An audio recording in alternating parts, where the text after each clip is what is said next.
পুরুষোত্তম মাসের মাহাত্ম্য অত্যন্ত গুরুত্বপূর্ণ। সনাতন বৈদিক পঞ্জিকা অনুযায়ী প্রতি 3 বছর পর পর আসে পুরুষোত্তম মাস বা মল মাস। ভগবান শ্রীকৃষ্ণের অত্যন্ত প্রিয় মাস।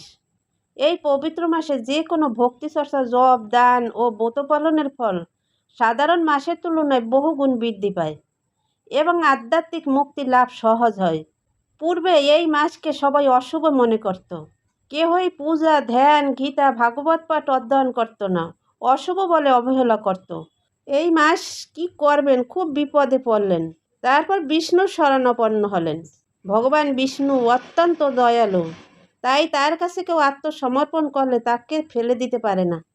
তাই তার নাম ভগবান বিষ্ণু একে নিজের নাম পুরুষোত্তম প্রদান করলেন এবং বর দিলেন যে এই মাসে অনুষ্ঠিত সব সৎকর্মের ফল অনন্ত গুণ লাভ হবে। আমি যেভাবে পুরুষোত্তম নামে পরিচিত, এই মল মাসও তেমনি সারা বিশ্বে পুরুষোত্তম নামে খ্যাত হবে। আমার সকল পুণ্য এই মাসের মাঝে প্রবেশ করবে।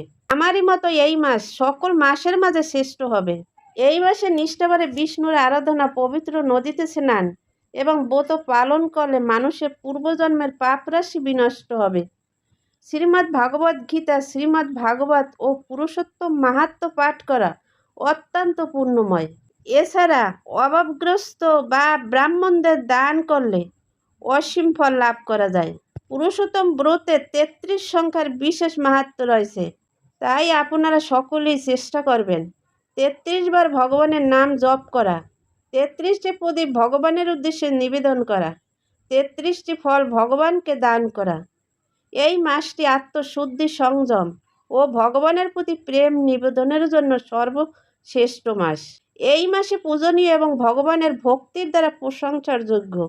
যদি কেউ নিষ্ঠা সহকারে এই মাসের আরাধনা করে, তাহলে তার সকল কর্মফল নিঃশেষ হয়ে যায় এবং সে আমাকে লাভ করে। আমার ভক্তরা অনেক সময় অপরাধ করে ফেলে, কিন্তু এই মাসে কোনো অপরাধ হয় না।